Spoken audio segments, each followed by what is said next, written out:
睡前聊历史，每天一个历史故事。今天我们聊的是文成公主入藏真相。当我们翻开中学的历史课本，或者去到拉萨的布达拉宫、大昭寺参观的时候，总会看到一个极其温婉、象征着和平与友好的女性形象，那就是文成公主。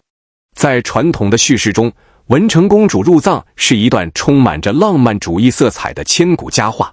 大唐天子为了边疆的安宁，将宗室女嫁给了吐蕃赞普松赞干布，公主带去了先进的农业技术、历法、医药和佛教。从此，大唐与吐蕃结为生旧之好，雪域高原与中原大地其乐融融，铸就了民族团结的不朽丰碑。然而，如果你真的去翻阅新旧唐书，去细读那些隐藏在帝王将相本纪和列传中的冰冷记录，去复盘唐朝与吐蕃这两大帝国在亚洲大陆上的军事部署，你会震惊地发现，这层温情脉脉的面纱背后隐藏着的其实是中国古代史上最为残酷、持续时间最长、烈度最高的一场地缘政治绞杀战。从公元7世纪到9世纪，大唐与吐蕃在长达200多年的时间里，在青海、西域、河西走廊以及西南的剑南道爆发了无数场惨烈的战略决战。双方动辄投入数十万兵力，在这长达200年的拉锯战中，无数名将陨落，大唐的国运被深刻改变，甚至连唐朝的首都长安都曾被吐蕃大军攻陷洗劫。今天，就让我们拨开和平和亲的神话外衣，回到那个铁血交织的时代，去看看文成公主入藏的背后，大唐与吐蕃之间到底发生过怎样惊心动魄的100年地缘暗战。让我们把时间拨回公元7世纪初。此时的欧亚大陆东部正处于一个气象更新的时代。在中原，唐太宗李世民刚刚通过玄武门之变夺取政权，并迅速平定了东突厥，大唐帝国如同初升的太阳，光芒万丈。李世民更是被西域诸国尊为天可汗。而与此同时，在平均海拔4000米以上的青藏高原上，也诞生了一位不世出的绝代枭雄，他就是吐蕃王朝的缔造者松赞干布。在松赞干布之前，青藏高原处于部落割据的状态，生存条件极为恶劣。但随着气候进入一个相对温暖湿润的时期，高原的农业和畜牧业迎来了爆发式的增长，这为吐蕃的统一提供了物质基础。松赞干布以雷霆万钧之势，先后降服了杨童、苏皮等部落，统一了青藏高原，建立起了一个极具扩张性的军事奴隶制帝国。一个上升期的中原王朝遇到了一个同样处于急速上升期的高原帝国，这两者的碰撞几乎是历史的必然。吐蕃地处高原，虽然易守难攻，但劣势也非常明显，自然资源匮乏，缺乏战略纵深和足够的经济产出。为了维持庞大的军事机器，吐蕃必须向外扩张。向南是无法逾越的喜马拉雅山脉，向西是荒凉的帕米尔高原，向东和向北就成了吐蕃唯一的突破口。而这恰恰是大唐帝国的核心利益所在。大唐与吐蕃之间隔着一个极其重要的缓冲国吐谷浑。吐谷浑位于今天的青海一带，它不仅是阻挡吐蕃大军直接威胁唐朝陇右道的一道屏障，更是连接中原与西域的丝绸之路青海道的枢纽。此外，吐谷浑盛产良马，是大唐极其眼红的战略资源产地。大唐绝不允许任何势力染指吐谷浑。公元634年，松赞干布第一次向唐朝遣使求婚。当时的李世民根本没把这个高原上的新政权放在眼里，果断拒绝。松赞干布大怒，他敏锐地察觉到了吐谷浑在大唐战略版图中的地位，于是以吐谷浑在中间挑拨离间为借口，亲率20万大军，号称杀下高原，不仅暴打吐谷浑，还顺势攻入了唐朝的边境重镇松州，也就是今天四川的松潘。这是大唐与吐蕃的第一次正面军事冲突，史称松州之战。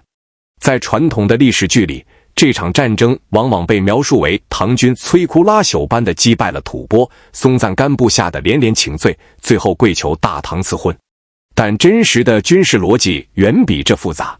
松州之战，唐朝派出了侯君集等名将，确实在先锋战中夜袭吐蕃营地，取得了战术上的胜利，斩首1000余级。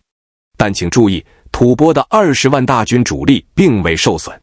松赞干布之所以撤军，是因为他发现唐军的战斗力和动员能力远超预期，继续打下去很可能陷入持久战的泥潭，而且吐蕃内部的贵族也因为久战无功而产生了厌战情绪。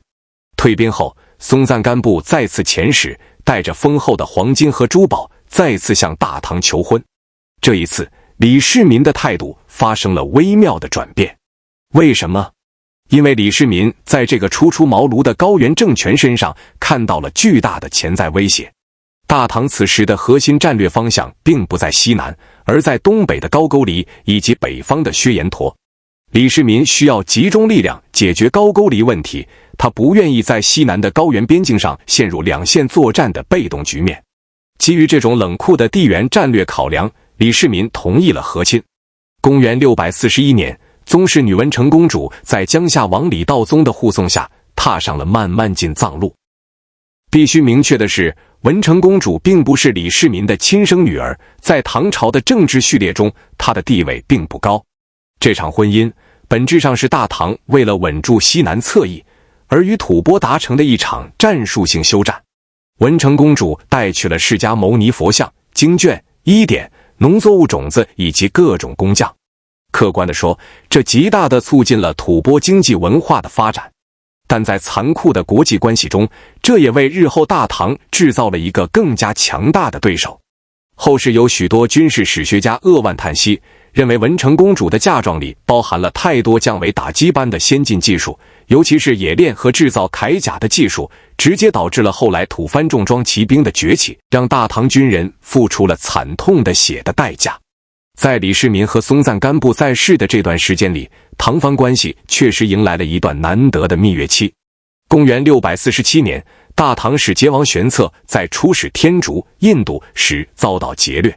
王玄策凭借大唐使节的威望，竟然从吐蕃和尼婆罗、尼泊尔借到了几千兵马，反杀回天竺，生擒了篡位的天竺国王。这段一人灭一国的传奇，实际上折射出的是当时唐蕃之间高度的战略默契。然而，这种基于个人威望和短暂利益契合的和平，如同建立在沙滩上的城堡，经不起地缘利益冲突的冲击。公元649年，唐太宗李世民驾崩。仅仅1年后，公元650年，一代枭雄松赞干布也与世长辞。两位伟大君主的离去，宣告了唐蕃蜜月期的彻底终结。松赞干布死后，吐蕃大权落入了大贡论宰相禄东赞，也就是噶尔家族的手中。禄东赞是一位丝毫不逊色于松赞干布的战略大师。如果说松赞干布的时代是吐蕃的蓄力期，那么禄东赞及其子孙掌权的时代，就是吐蕃露出獠牙，向大唐展开全面战略进攻的时代。禄东赞的目光死死地盯住了那个唐朝的缓冲国吐谷浑。对吐蕃来说，吞并吐谷浑不仅能获得优良的牧场和战马，更重要的是吐蕃的势力可以彻底冲出高原，居高临下地俯视唐朝的河西走廊和陇右道。河西走廊是大唐连接西域的命脉，一旦河西走廊被切断，大唐在西域的安西四镇就会成为飞地。公元663年，禄东赞大举进攻吐谷浑。吐谷浑末代可汗诺和波兵败，带着残部逃入唐朝境内寻求庇护。至此，吐谷浑灭国，青海高原全部落入吐蕃之手。大唐与吐蕃之间最后的缓冲地带消失了，两大帝国的边境线直接接壤，剑拔弩张。当时在位的唐高宗李治，绝不是后来小说里描绘的那个懦弱无能的皇帝。李治时期的唐朝版图达到了极盛，他绝不能容忍吐蕃如此嚣张的扩张。但是初唐的精锐部队此时正深陷在辽东半岛与高句丽的残酷血战中，无暇西顾。直到公元668年，大唐终于彻底灭亡了高句丽，腾出手来的李治立刻将目光转向了西南，准备教训一下吐蕃。公元670年，也就是吐谷浑灭国7年之后，大唐与吐蕃的第一次战略大决战爆发了，这就是历史上著名的，也是极其惨烈的大飞川之战。李治派出了大唐名将，曾经3剑定天山的薛仁贵为行军大总管，率领5万精锐大军，也有史料称10万，直扑青海，试图恢复吐谷浑，重新建立战略缓冲区。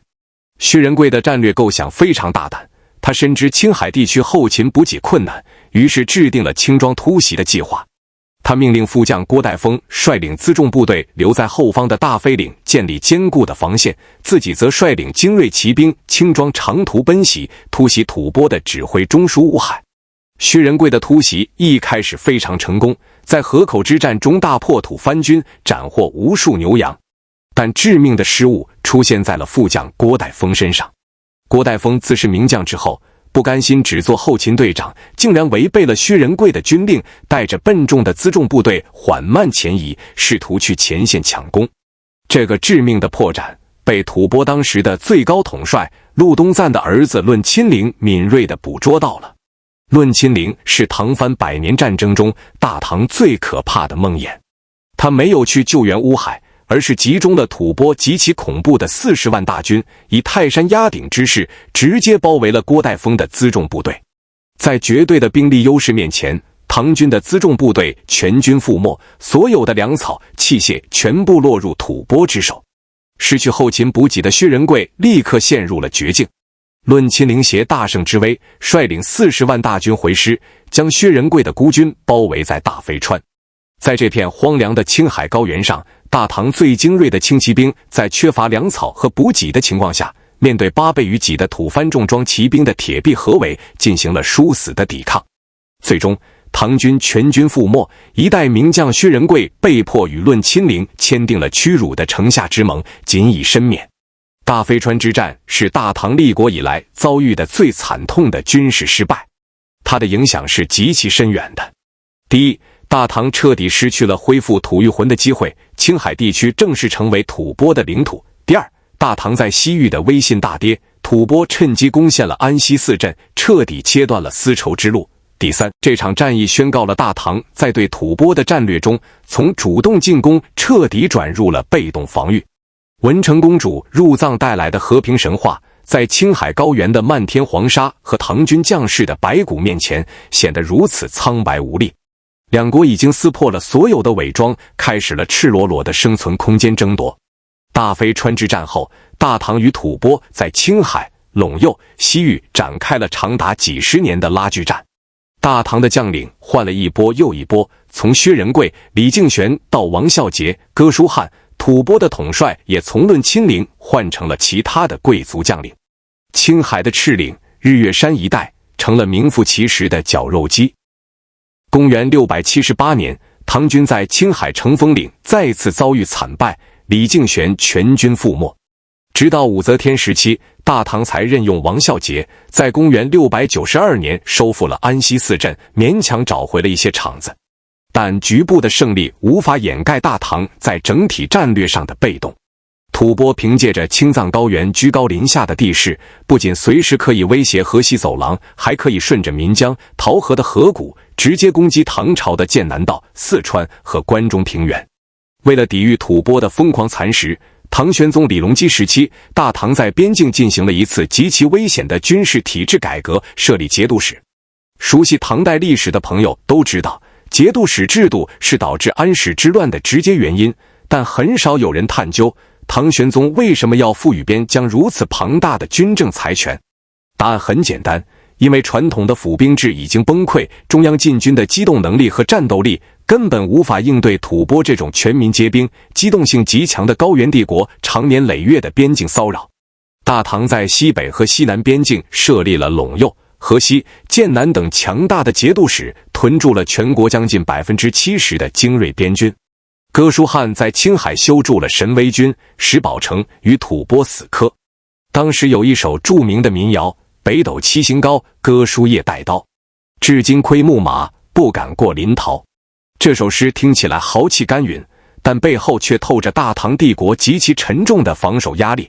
大唐的国力正在这座高原的漫长边境线上被一点点地放血。在此期间，唐朝也曾尝试过再次用和亲来换取喘息之机。公元710年，唐中宗将金城公主嫁给了吐蕃赞普齿代朱丹。齿代朱丹甚至在上书中说出了那句著名的和同为一家。但历史再次证明，没有实力作为后盾的和平只是海市蜃楼。金城公主入藏没几年，唐蕃再次爆发全面战争，双方围绕石宝城的争夺战打得尸山血海，唐军付出了数万人的伤亡，才勉强拿下这座军事重镇。时间来到了公元755年，大唐帝国的命运转折点，安史之乱爆发了。安禄山、史思明的叛军从范阳起兵，席卷中原。为了拯救危在旦夕的王朝，唐肃宗不得不将防守吐蕃的陇右、河西、安西精锐边军悉数内调平叛。大唐的西北边防瞬间变成了一个巨大的真空。一直在高原上虎视眈眈的吐蕃绝不会放过这个千载难逢的历史机遇。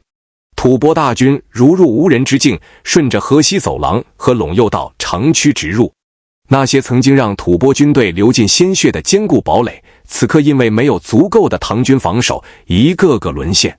公元763年，这是大唐历史上极其耻辱的一年。安史之乱刚刚平定，大唐还未来得及喘息，吐蕃的20万大军已经印马渭水，兵临长安城下。唐代宗李煜仓皇逃离首都，逃往陕州。吐蕃大军攻入长安，洗劫了这座当时世界上最繁华的国际大都市，甚至还扶持了一个傀儡皇帝。虽然吐蕃军队因为不适应关中的气候，在半个月后撤离了长安，但这半个月的占领已经彻底扒下了大唐天朝上国的外衣。在此后的几十年里，吐蕃达到了其帝国扩张的极盛时期。他们全面占领了陇右道，彻底切断了河西走廊，让安西四镇的唐军成为了被黄沙掩埋的孤军。西域的唐军将士在没有朝廷一兵一卒补给的情况下，面对吐蕃的重重包围，孤军奋战了数十年。当满头白发的唐军将士最终战死在龟兹、于田的城墙上时，他们依然穿着大唐的旧军装，望着长安的方向。这一段万里一孤城，尽是白发兵的悲壮历史，正是唐蕃残酷地缘绞杀战中最令人泪目的注脚。失去了河西走廊的唐朝，战略处境恶化到了极点。吐蕃的骑兵甚至把每年的秋季劫掠当成了例行公事，史称防秋。每到秋天，长安城内就风声鹤唳，皇帝甚至要在禁军的保护下做好随时逃跑的准备。从唐代宗到唐德宗时期，大唐对吐蕃处于绝对的战略劣势。面对这种几乎要亡国的地缘压迫，大唐的政治家们展现出了惊人的战略韧性。宰相李泌为唐德宗制定了一个宏大的全球性战略布局，即北结回纥，南阻南诏，西击大食。意思是大唐必须放下身段，在北方用和亲和贸易拉拢回纥、回鹘帝国，在南方分化瓦解一直依附吐蕃的南诏国，甚至在更远的西方，与刚刚在达罗斯之战中击败过唐军的阿拉伯帝国大食结盟。这是一种典型的远交近攻、战略包围圈的玩法。大唐试图在整个亚洲大陆的版图上构建一张巨大的绞索，将吐蕃这个高原巨兽死死地套住。事实证明，李泌的战略起到了奇效。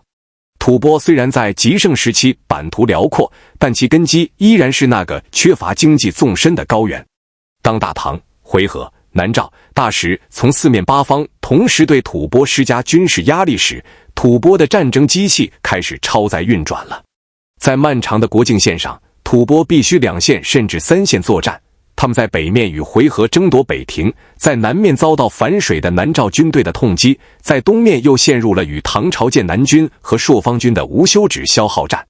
到了公元9世纪中叶，大唐与吐蕃这场长达200年的消耗战终于走到了尽头。这并非是因为某一方取得了决定性的胜利，而是因为2个庞大的帝国都在这场无尽的流血中耗尽了最后一丝元气。大唐因为长期的藩镇割据和连年战争，内部矛盾彻底激化，皇朝起义的暗流已经在地下涌动，距离那个辉煌灿烂的唐朝的覆灭只剩下不到几十年的时间。而吐蕃的情况更加凄惨，极度扩张带来的庞大军费开支彻底压垮了吐蕃脆弱的农业和牧业经济。沉重的赋税和无穷无尽的征兵，导致吐蕃内部的阶级矛盾和奴隶起义如火山般爆发。更致命的是，吐蕃统治阶层内部因为佛教与本教的信仰冲突以及贵族之间的权力斗争发生了惨烈的内讧。公元842年，吐蕃末代赞普达玛被佛教僧人刺杀身亡。伴随着赞普的倒下，整个吐蕃帝国瞬间四分五裂，陷入了长达数百年的部落混战时期。那个曾经威震亚洲，让大唐几代皇帝夜不能寐的高原帝国，就这样在内乱中轰然崩塌，彻底退出了争霸的历史舞台。就在吐蕃崩溃的几年后，河西走廊的汉族英雄张议潮率领沙州百姓起义，驱逐了吐蕃守军，重新向风雨飘摇的大唐朝廷献上了河西11州的地图。当我们站在历史的终点，重新回望200年前文成公主入藏的那一刻，不知会有怎样的感慨。文成公主确实是一位伟大而坚韧的女性，她在异乡的雪域高原度过了漫长的一生，为藏汉文化的交流做出了不可磨灭的贡献。但我们不能用一种理想化的童话滤镜去掩盖古代地缘政治的血腥与残酷。和平从来都不是靠一纸婚书、一份丰厚的嫁妆或者一个柔弱女子的肩膀就能换来的。在那个弱肉强食的冷兵器时代，国家之间的尊重只存在于刀锋之上，和平的长度只取决于双方军事实力的平衡。大唐与吐蕃的100年战争是两个伟大文明在争夺亚洲大陆主导权过程中的必然碰撞。这其中有运筹帷幄的战略博弈，有金戈铁马的壮烈牺牲，有妥协，有背叛，更有无数普通百姓和边关将士的血泪哀歌。今天我们讲述这段历史，并不是要煽动仇恨，而是希望大家能够建立一种更加宏大、更加客观的历史唯物主义视角。真实的历史从来都不是非黑即白的爽文，它充满了灰色的算计和无奈的抉择。只有当我们看清了古代地缘政治残酷的底色，看懂了那些隐藏在和平和亲背后的权力游戏和战略绞杀，我们才能真正理解中华民族在这个复杂的地缘环境中是如何一步步艰难跋涉，最终融合成今天这个多元一体的伟大国家的。历史的硝烟早已散去，青海湖畔的古战场如今已是牛羊成群的风景区，布达拉宫里依然供奉着文成公主的塑像。但在那些斑驳的城墙下，在猎猎作响的经幡中，如果你闭上眼睛，或许依然能听到大飞川上的战马嘶鸣，能听到长安城头的报警烽烟。那是大唐与吐蕃用200年的鲜血和生命共同谱写的一曲荡气回肠的地缘悲歌。感谢观看本期时光 Gamers。 如果你也想拾起这段历史的碎片，请在评论区告诉我。我是每天一个历史故事，我们下期见。